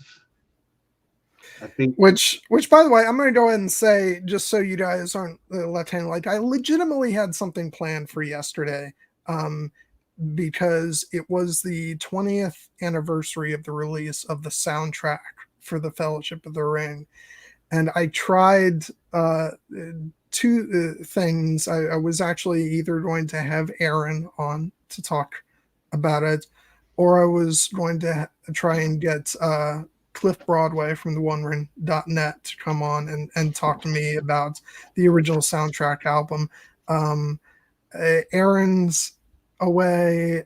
Cliff was very busy this weekend, so it just fell through. So that's why I pretty much didn't have a stream last night. But rest assured, I was listening to the soundtrack yesterday. So. Right. Well, anyway, we have a lot of stuff planned for December. So we'll get back to it eventually.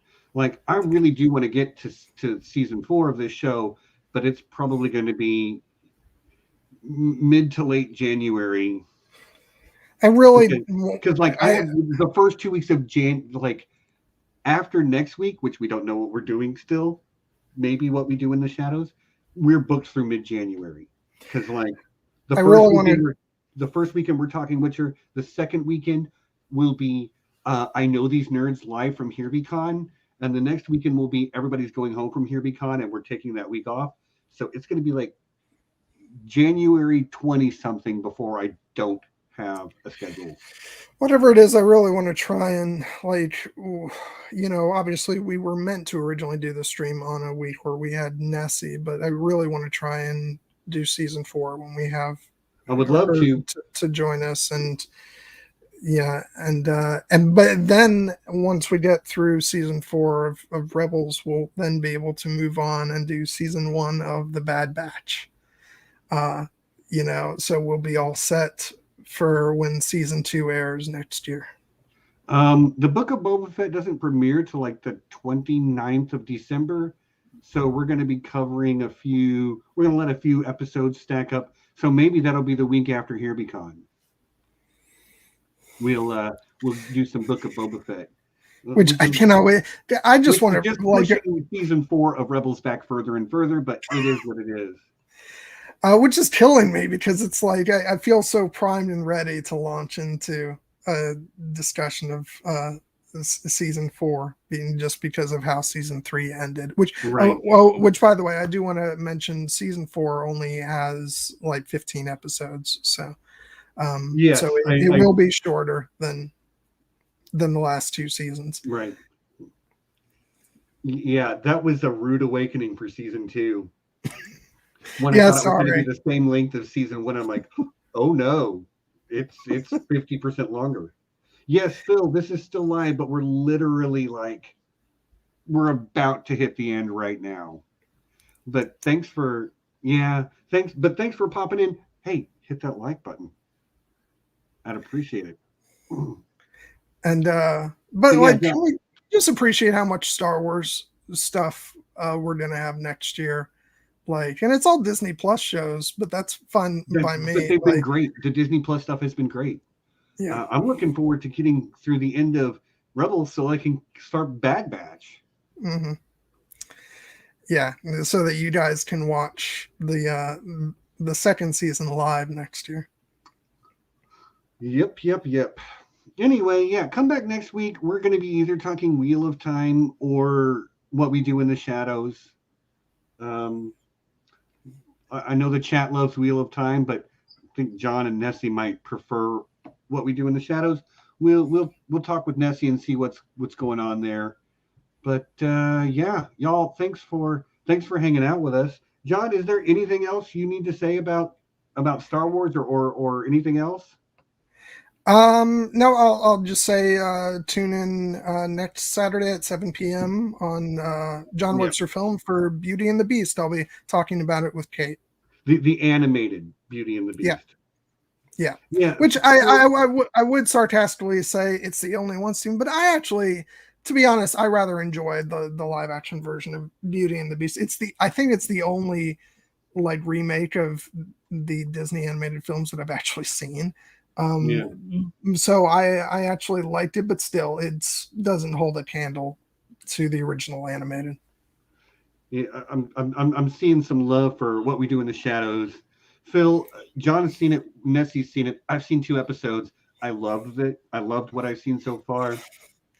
I'm going to watch it anyway, but given that I have a YouTube channel where I discuss things on live streams, it's always nice to find a show that I genuinely just want to watch that I can also then turn around and talk about on my show. So yeah, that's it. If we do it, the only downside to only doing season 1, and I'm going to make this reference. It's not a spoiler because you won't get it yet, and you're going to laugh when you do eventually get it. But we aren't going to be able to talk about Jackie Daytona. Okay. And actually, so we are going to sign off soon. I watch this other YouTube channel, and they're fantastic. It's called Drawfee. I'm actually going to spell it. Oh, no, that is not correct. Drawfee, not Crawfee. Drawfee. This is a channel on YouTube with some really talented artists who are also extremely hilarious and have great banter with each other.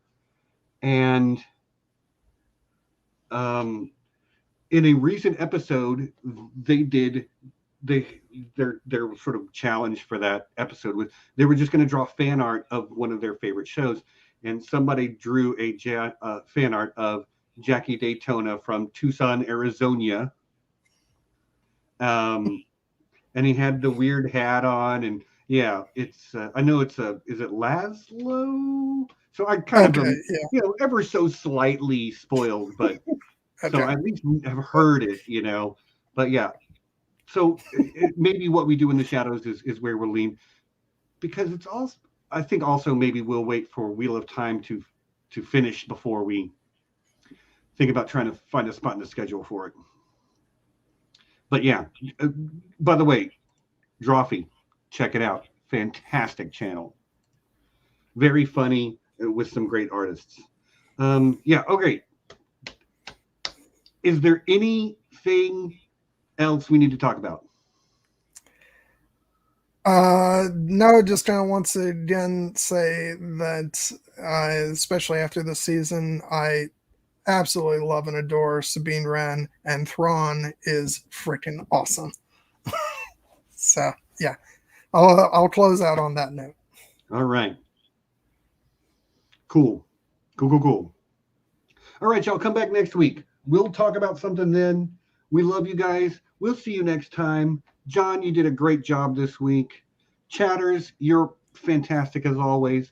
And until next time, you know what it is. Peace. And be excellent to each other.